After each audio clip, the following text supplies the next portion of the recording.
I got to the point with myself when I was playing the character when I didn't know what was going to come out of myself, and I found my own self to become a little unpredictable.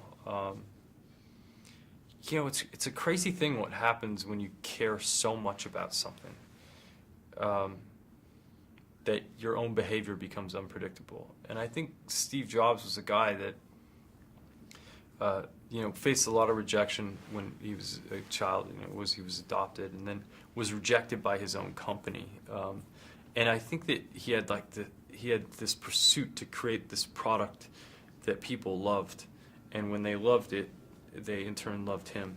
And he was so dogged about his pursuit of that, that his behavior sometimes became completely unpredictable in an effort to achieve the goal. And it was a little scary to live in that skin. Considering that he was an incredibly passionate and unique person, I think. Did you identify with those aspects of him? You know, I'm pretty measured. I'm a pretty measured person. I think about things a lot. I internalize things a lot, and then I express. So it was really hard to get to the place where it was to just be reactive in that way. And I, you know, I found like a lot of like football coaches or like soccer coaches, you know, like you see some of these guys that, you know, they just explode at their players and they go crazy and you tell them, you know, that they're failing or whatever, but ultimately are just trying to motivate the people around them to make them better. And I found a way to relate to it through that. How important was it for you to integrate the body language? Even your body changes in the movie, I think, the way... Yeah. Well, this character, unlike playing, you know, a fictional character or even playing like Abraham Lincoln, where, you know, there's not really video footage of Abraham Lincoln walking around, so it's kind of a guesstimation of how he was. This particular character, there's a lot of footage of him. There's hundreds of hours of footage online where you can see him walking and talking and behaving and being and gesturing and I knew, because people love him so much and are so passionate about the things that he did, that people were going to compare my performance to the real life stuff.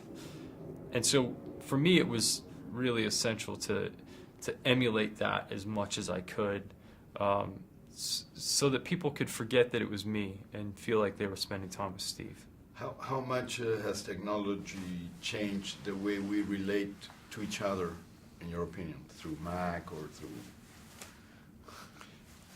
I think that, you know, it's not Steve Jobs alone. I think the internet has really changed the way that we relate to each other.